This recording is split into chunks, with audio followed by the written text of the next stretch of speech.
Harut and Marut are two angels mentioned in Quran, who are described as having been present during the reign of Solomon, and as being located in Babylon. According to some narratives, those two angels were in the time of Idris. The Quran indicates that they were a trial for the people, and through them the people were tested with sorcery. The names are probably etymologically related to Orvadat and Amradat, two Zoroastrian archangels. In the Quran, the two angels are briefly mentioned as follows: when there has come to them a messenger from God confirming what was with them, a party of them that were given the book reject the book of God behind their backs, as though they knew not. They followed what the Satans gave out, in the kingdom of Solomon. Solomon did not disbelieve, but the Satans disbelieved, teaching men magic and such things that came down upon the two angels in Babylon, Harut and Marut, but neither of these two taught anyone, till they had said, "We are only a fitnah, trial, so do not disbelieve." And from these, people learn that by which they cause separation between a man and his wife, but they could not thus harm anyone except by the leave of God. And they learn that which harms them and profits them not. And indeed they knew that the buyers of it, magic, would have no share in the hereafter. And how bad indeed was that for which they sold their own selves, if they but knew. Tabari, who is one of the scholars in Islam, offers different narrations linking back to the Sahaba. Although differing in detail, the story can be summarized as follows. The angels were astonished at the acts of disobedience committed by the human beings on earth, claiming they would do better than them. Therefore, God challenged the angels to choose two representatives among them, who would descend to earth and be endowed with bodily desires. During their stay on earth, they fell in love with a woman named Zora, often identified with Venus. She told them she would become intimate with them if they joined her in idolatry and tell her how to ascend to heaven. The angels refused and remained pious. Later they met her again, and the woman this time stated she would become intimate with them if they drank alcohol.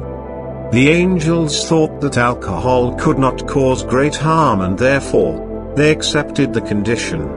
After they were drunk, they became intimate with her, and after noticing a witness, they killed them.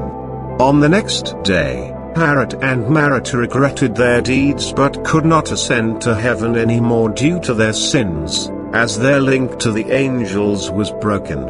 Thereupon, God asked them, either their punishment shall be in this world or in the hereafter. They chose to be punished on earth and therefore were sent to Babel as a test, teaching humans magic but not without warning them that they were just a temptation.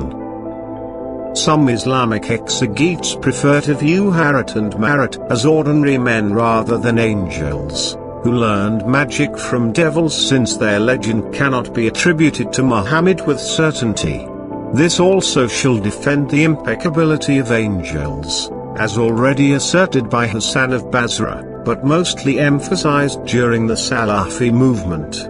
Contrary, the story was accepted by many medieval Muslims, and also cited by influential scholars. According to Muslim scholar Ansar al-Adl, many interpretations of the verse originated from alleged Judeo-Christian sources that came to be recorded in some works of Quranic exegesis, called tafsir. Numerous stories have been transmitted about these verses, yet all center around the same basic story. Abdullah Yusuf Ali, translator of the Quran into English, asserts that the source of this story may be the Jewish Midrash. Among the Jewish traditions in the Midrash was a story of two angels who asked God's permission to come down to earth but succumbed to temptation, and were hung up by their feet at Babylon for punishment. Such stories about sinning angels who were cast down to punishment were believed in by the early Christians. However, Most recent research in the field of Islamic studies has established that the earliest possible date for the Midrash dealing with the Harut and Marut narrative dates from the 11th century and thus postdates the advent of Islam by more than 400 years. Careful comparison of the developed narratives of the tale of Harut and Marut and the Midrash amid the larger literary corpora within which they are embedded suggests that the Muslim Harut and Marut complex both chronologically and literarily precedes the articulated versions of the Jewish Midrash. What is likely the oldest Hebrew form of the story dates from approximately the 11th century, several hundred years after the bulk of the Muslim evidence. Similarly, Patricia Crone argues that the Midrash actually adapted the story from Muslims, but the names were changed to Azazel and Samiaza, terms for fallen angels in other earlier Jewish scriptures, however, regarded as unauthentic by Rabbinic Judaism.